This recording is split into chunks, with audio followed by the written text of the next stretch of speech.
what's going on guys, K7 Skills here, welcome back. Today we've got another review. Haven't done these in a while, so yeah, I've done the unboxing video on this similar boot about 5 to 6 months ago on the Adidas Purecontrol Blackouts, but fortunately I haven't got them no more and I've sold them. But I also got these which are similar, but they are white instead of all black. So yeah, let's get into this review.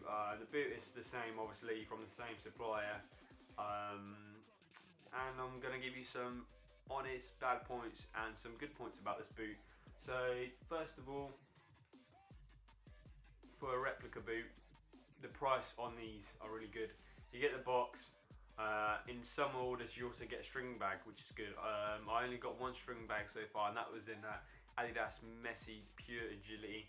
But yeah, first of all, the price of this boot is good for what you're getting. Synthetic upper, well built. The sole plate is very good on this. It obviously doesn't bend that much, so yeah, it prevents injuries, which is another big factor. Also, it's the right size of the sock as well, which is another thing with some Aliexpress sellers. It's a lot bigger, it's a lot wider, as you might see in the similar boots where the sock is just too big. It was on the Hypervenoms, which I bought years ago. So yeah, the sock was big and the boot was big, and it just didn't work out when you put your foot in. Obviously around the ankle the sock was a lot bigger instead of being nice and tight like this one is. So yeah, that's another factor. Obviously you got the correct pattern going on here, and it's got the correct labelling, which is another factor, and a good positive if you are buying fake boots, obviously. So yeah, let's go on to the labelling.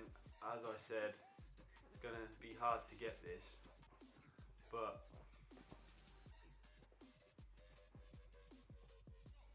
here's the labelling. Basically made in China. You got all the UK sizes, true to size these ones, which is another good thing. But the bad points, you might see glue here,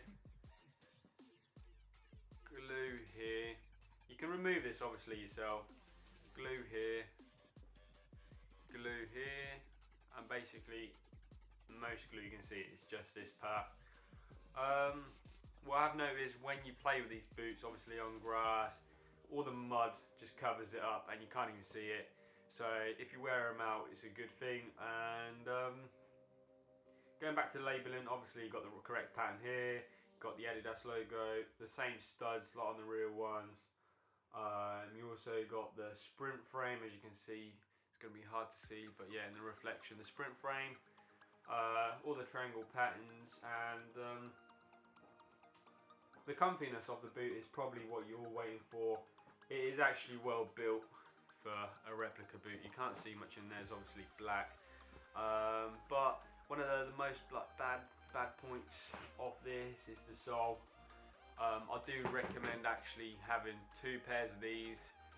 Maybe asking the seller to send you 2 pairs, because as soon as you put your foot in, you basically are touching all the stud pattern, all the stud frame, and it is not a nice feeling.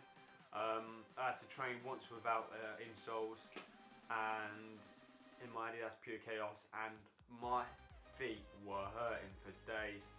So yeah, you got all the stitching inside obviously going round and round, and then you got all the studs and all the plastic which is stuck onto it. So if you are wearing these, your foot will hurt. So it's either purchasing another pair, putting a different pair such as Nike or a different brand in to make the boots a lot comfier. But another negative I would say is basically you might get some of the heel problem there. Obviously some people do, I don't actually. But another problem which I don't like about these boots, and I don't like wearing them, is basically there is no laces. And the boot itself is comfy, I ain't gonna lie. It's a lot comfier than some other boots with laces. But say you're playing on a Sunday league pitch with molehills and a lot of holes in that basically, and all muddy. Say this is your foot. If you just turn quickly, you'll basically, these studs will stay and you can actually snap the ankle. So say you go like that, your foot can actually break. So there's no actually support around the ankle, just the back bit. And I'm not really too keen on the support. Look, it just goes like that. So I ain't a big fan of these boots. Even the sole plate is decently made. But look, no ankle support. Say you're going left, bang. Your ankle's just going to go like that, bang. So overall, I'm going to do this rating system from now. The key bits, which are the positive, I'm just going to go again. The material, which is one of them. The stud pattern is another one.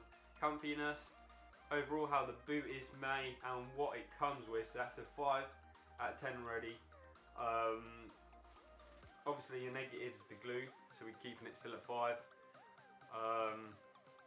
Another thing is some of the insoles, so that's 2.